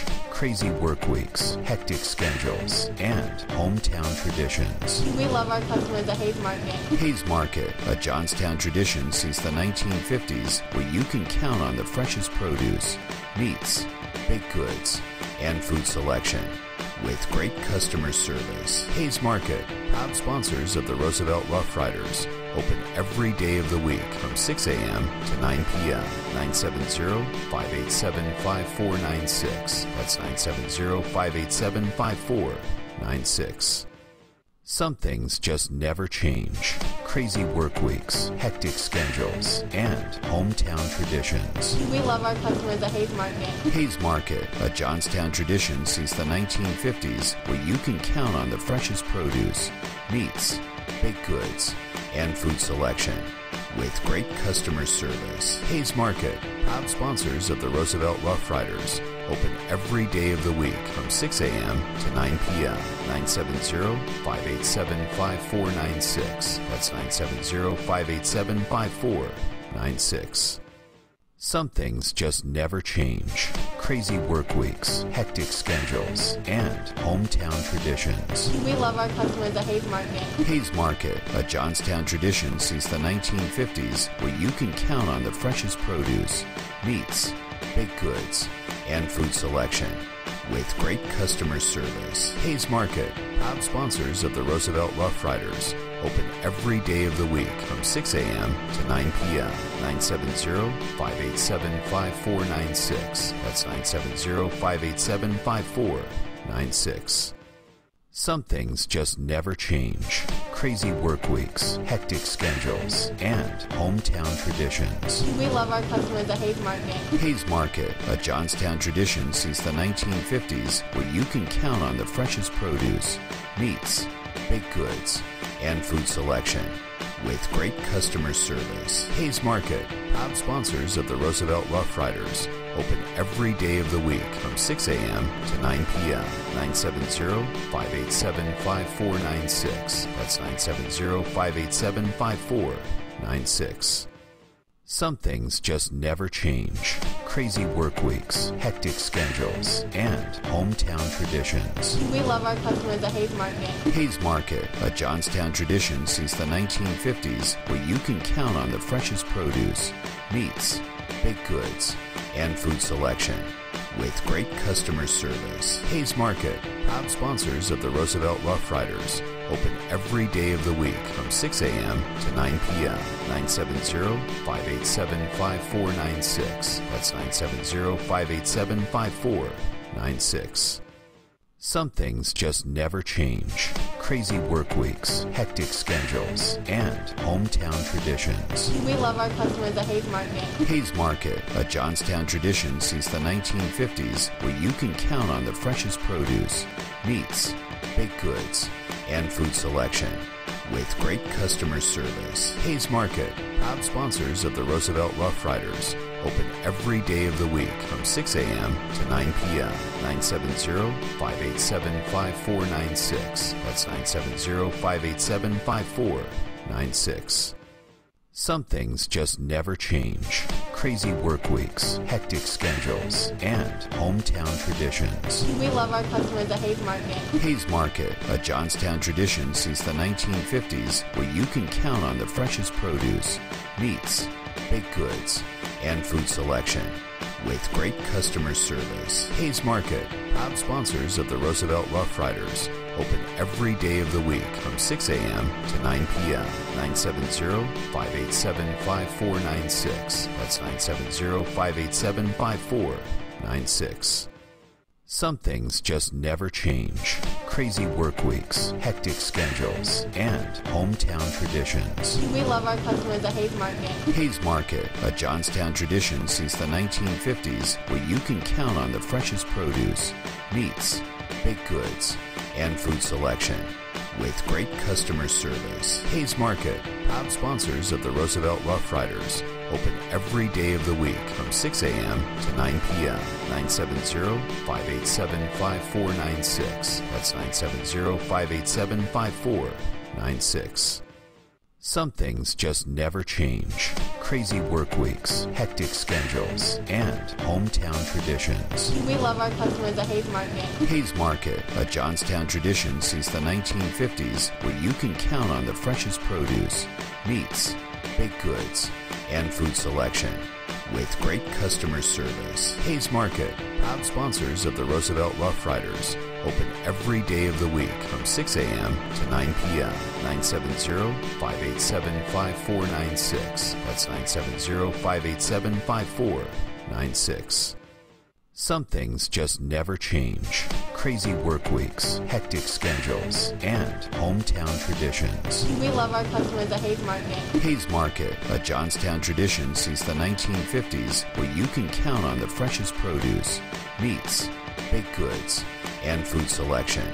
With great customer service. Hayes Market, proud sponsors of the Roosevelt Rough Riders, open every day of the week from 6 a.m. to 9 p.m. 970-587-5496. That's 970-587-5496.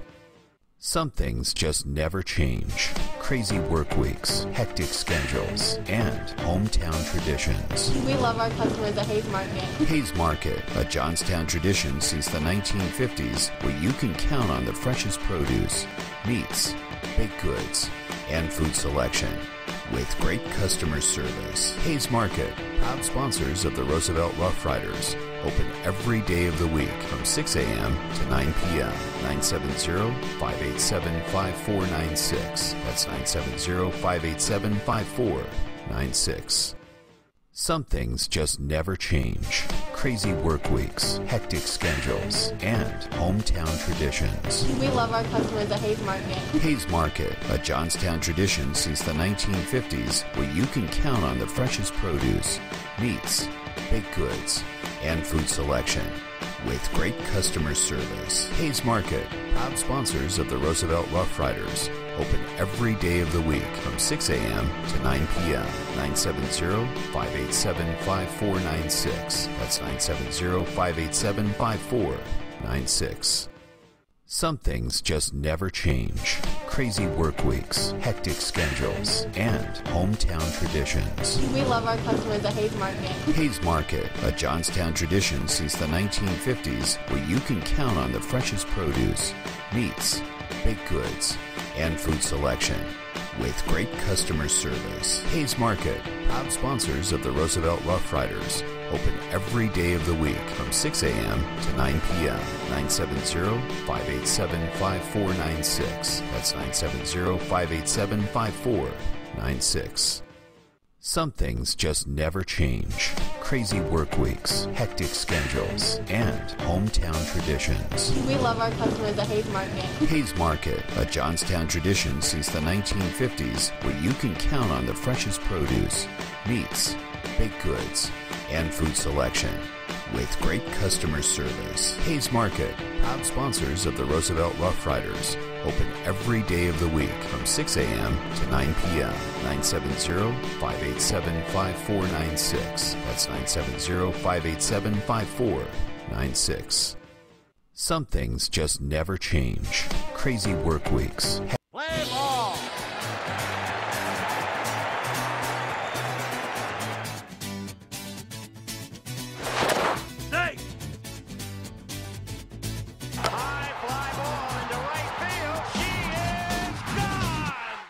At Milliken Animal Clinic, our purpose is to serve the residents of Northern Colorado by providing exceptional, affordable veterinary care for their furry family members. Our clients will always be treated with respect, dignity, and compassion as if they were our own. It is our desire to make lasting relationships with our clients and to be there for our patients through every stage of life. Plus reasonably priced pet food and supplies. Milliken Animal Clinic, affordable veterinary care. Call 970-518-1252. Welcome back to Denver, and we had to obviously allow the team to have some fun down there. This is the post-game show part 2, and we have Chasen, and help me here, I'm going to need your help, okay? Chasen Miklich. I got it. Do I get an A, Chasen? Do I get an A on that one? Okay, go ahead and speak up a little bit louder. All right. So, Chasen, tell me, coming to Denver, what's it been like so far in the tournament? Have you enjoyed being here, first of all? Yeah, I've had a lot of fun playing here. We played really good this week. Played some really good teams. Had a lot of fun out there. Can't really complain about much. It was a lot of fun. So. Well, and you know, I do my math and I do my homework, and I know you're the top home run hitter on the team, and you really started to bust it out here towards the end. Were you anxious trying to get one out, or what was your thinking as you got later on in the tournament? Yeah, the first 2 games I was really, really jumpy, not really like staying with what I was doing before, just waiting for a pitch that I want. You know, I would take a fastball down the middle. I didn't really care. That was when I was kind of hot, so I kind of went back to that approach. And man, you pulled it down. I mean, you hit it fast. When it goes quickly. So what did you, well, as a highlight, besides today's game, and I'm going to ask you guys some different questions. I won't bore you to death, with some of these questions, but what would be a highlight of coming to Denver? Maybe it's in this game. Maybe it's in some previous games for you personally. Highlight for me personally is probably hitting the double down the line to start the game against, I don't remember. But I remember just hitting a double down the line to start us off. I remember that was really too. Big for me. And just against Arizona. And that was probably my favorite moment. Question as far as the competition. Sometimes they say American Legion competition isn't up to par with other, say, club sports. What you saw here in the tournament, how'd you feel about the competition today? The skill was pretty good. I mean, I don't know. I just feel like we have a really good team. And, I do too. I don't know. We just have a really good team, so. Well, and I got to say this too, Chase, to add to what you're saying, is that you guys can not only field the ball and hit the ball, but your pitching, of course, Sharman was outstanding again, which I kind of expected after seeing him opening day. And I see, it looks like you guys have a lot of camaraderie. You guys have fun together. Yeah. Have you guys played together a lot over the years? Yeah, we've been playing together for a really long time. And we're all just kind of doing what we have to do. We've been kind of having this quote called "Man Our Post," so just kind of doing our own thing and just doing what we possibly can, just everything. Now, is this cool weather for you here? Yeah. I'm sitting here dying calling this game again. I'm throwing water, and some of the folks are just laughing at me. It's like I'm such a wuss. So, well, congratulations, ladies and gentlemen. This is power hitter Chasen Miklich. Of course, you're going on to college in the years. College learning about it, yeah. Wow, congratulations. Well, good job. We're going to let you hand off to your next teammate there. All right. Love the sunglasses. Yeah, please. Yeah, have a seat. Go ahead and introduce yourself. I'm Dustin Mansell, pitcher. Oh, good job. Okay, Dustin, I know you really have a great pitching staff, I think. And one thing that I've noticed in this tournament is the old adage, good pitching does beat good hitting. And I noticed that with you guys. I mean, you had some good plays in the field. Of course, you really ignited in the last 2 and 3 games as far as hitting.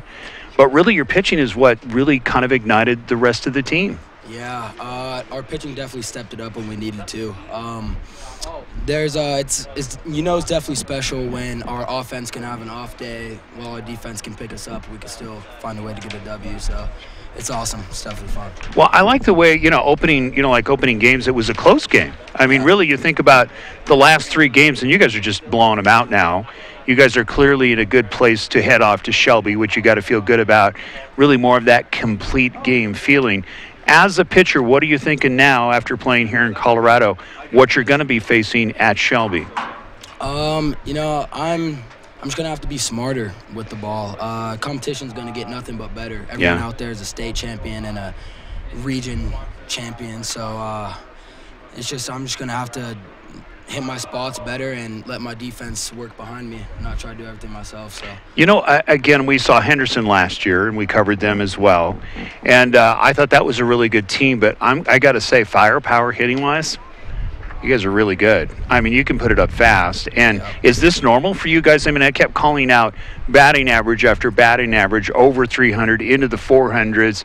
I think one of the lowest batting averages was like 288 in the starting lineup. And I will tell you guys, painting the picture as far as you guys, there's no slouch hitter in your lineup. You got to feel really comfortable going into Shelby next week. Oh, yeah, for sure. We're seeing the ball really well right now, and definitely thankful for that. We just, when we come out to games pumped up and ready to play and know that we can't lose this game, that's when we know our mind's in the right spot, and we put up a ton, our defense solid, and we play together as a team. What I thought was funny last night when you guys were really getting pumped up, and the umpire went over there, I don't know what he said to you guys, Was he trying to tell you to tone it down or something, or what was going on? I thought it was funny. I'm sitting here laughing behind the mic, and I'm thinking, okay, these guys are getting into it. Was there some kind of warning or what was going on there? He actually did end up giving us an official warning. So, really? Yeah, Okay. Sometimes our chirping gets a little out of hand in the dugout. Yeah. We try to keep it to a minimum and get out of hand sometimes, get put back in place for a minute. But, yeah, so he did come over, tell us to chill out real quick, so we had to keep down for a minute. Well, it was a pleasure watching all of you, and thanks for stopping by. I know you're going to have a great tournament, and we look forward maybe to see some of you in the MLB here in the future. Yep, definitely. Congratulations. We're going to hand it off here to the next player, all right? All right. I'm going to let you, because I can't see numbers, and I'm old, so you can help me out. Go ahead and introduce yourself. Jimmy Gamboa. Jimmy, oh, wow. Great pitching, of course. Really enjoyed watching you as well. Thank you. Jimmy, thoughts about so far Denver, what you faced here today? Honestly, competition was good. Denver, great atmosphere, beautiful weather. I loved it. Pitching here, I loved it. I was commanding my pitches. I just felt great. No, you looked awesome. In fact, if you went back and watched anything we talked about you, I was very impressed. I mean, your pitching staff, I'm sounding like a broken record here, but up and down the lineup is really, really strong, and I think it's going to be an interesting tournament for you guys in Shelby, and I would not be, so I'm not making predictions, but I wouldn't be surprised if we see Nevada up there with the big trophy again. So, highlight for you personally? Probably just 2 days ago when I pitched against Texas. It was one of the greatest games I pitched. I was just in a good rhythm. I felt like confident. I just could throw whatever I wanted. Where are you going next year? Are you going to be around in Las Vegas again, or where are you going next year? I'm going to College of Southern Nevada. Awesome. Okay. Were you one of the guys that went out and raided Voodoo? I heard some guys. We heard a lot of players heading over to Voodoo Donuts. Were you guys out there? We heard. Was it you guys that went out and got boxed? It wasn't you guys. Okay. I thought maybe it was you guys. Okay. So you didn't get any. I'm sorry. All right. Well, congratulations, and we hope to hear some great things about you personally in the years to come. Go enjoy it tonight, all right? All right. Well, thank you. All right. Thanks for stopping by. We're trying to get you out of here a little sooner so you can go have some fun. You don't want to sit around here talking all day. I'm going to let you go ahead and introduce yourself. I'm Jason Sharman. Jason, wow. Okay, you're scary. I'll just say that. Leadoff hitter. Thank you. Speed. Of course, you're a great outfielder. Give me a highlight for you personally. Highlight was definitely starting the game off with the triple. Yeah. Didn't really think it was going to get there, get over his head, or whatever happened out there. I was just sprinting around the bases, but it was good to start it off and get the vibe going. Do you play other sports besides baseball? I used to play tennis and football, but not so much anymore. Were you a running back? I played one game. I'm mainly wide receiver, though. Okay, I saw the speed. I thought they're going to have trouble getting this guy out as lead out because you just, again, that triple really displayed. You made me look good. I said, okay, he's going to be tough coming out of the box. Boom, there's the triple. So that's great. Thank you for making me look good. So, again, thoughts about Denver versus now moving on, much bigger setting, more competition. What are your thoughts going to Shelby?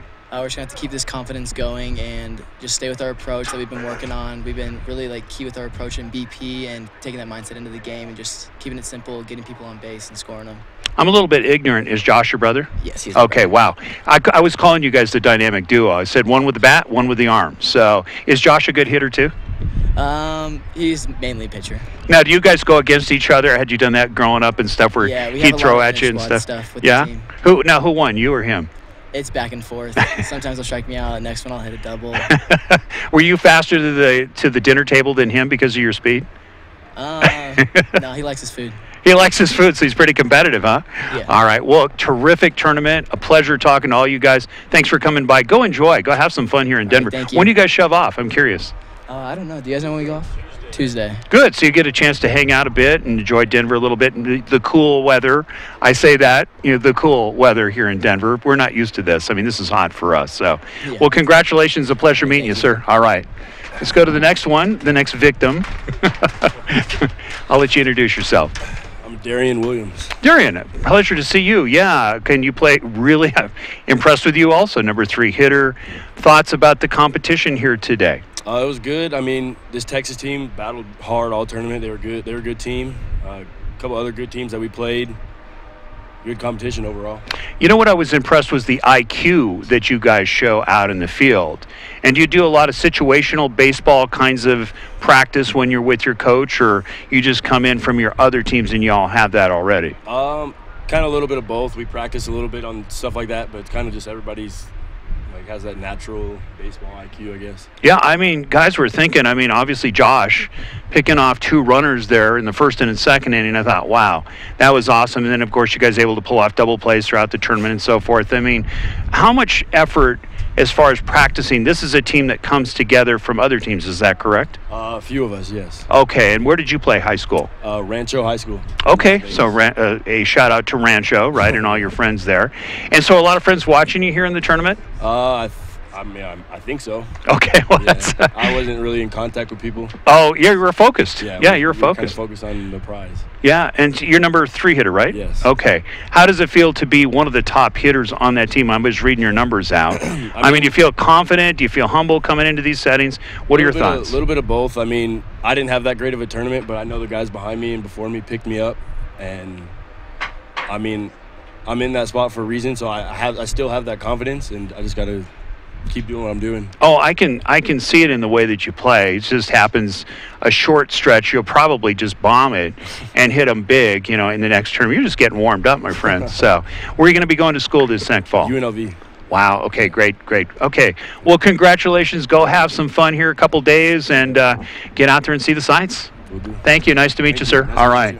And we've got Izzy. I remember talking to Izzy last night. I'm glad to have you back, Izzy. Thank you. Hey, you made a couple of really nice catches. I like that sliding catch in left field. I thought, man, this guy has got it dialed in. Is that something fun for you to make those big, hold it up closer to you. Is it fun for you to make those big catches like that? Yes, especially when it helps the team. I got to help my boy out there when he's pitching. Oh, man, and he was awesome again today. So, I have said this many times. Pitchers love it when they have defenses like you and a good catcher that you have too, knocking balls down. They know they can miss, and this is turf.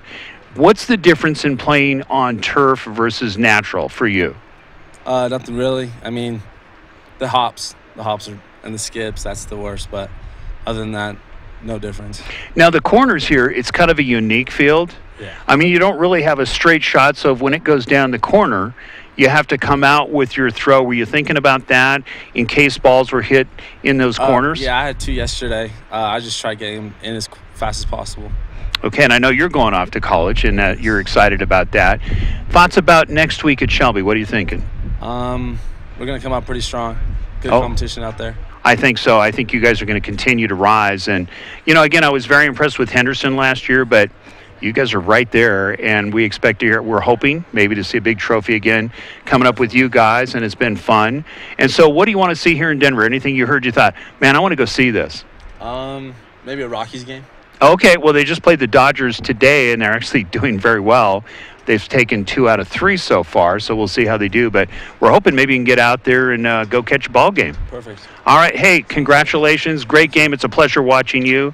And probably we will hear some things about you in the future. I'm expecting it. Thank you. Izzy, of course, coming by. Thank you so much. Are we all done? Are we, guys, anybody else want to say anything? Okay. Guys, congratulations and good luck on your tournament. I'm going to step here and close it off, okay? Take care, you guys.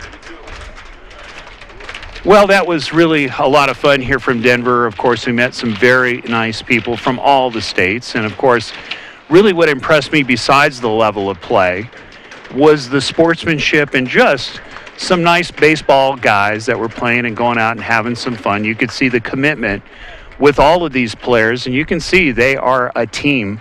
And I can say that about every team of the 8 teams that came in here. Again, congratulations to the 2 Colorado teams that went out just a day ago, making a good showing here in Denver.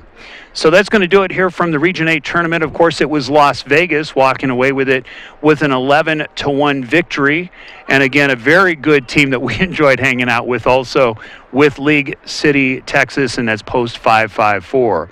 So my staff, of course, Warren Ray, of course, doing a terrific job. You don't see what he does, but this guy is running everywhere, setting everything up. That makes us look good. Of course, Cameron Gibson coming in and running the board.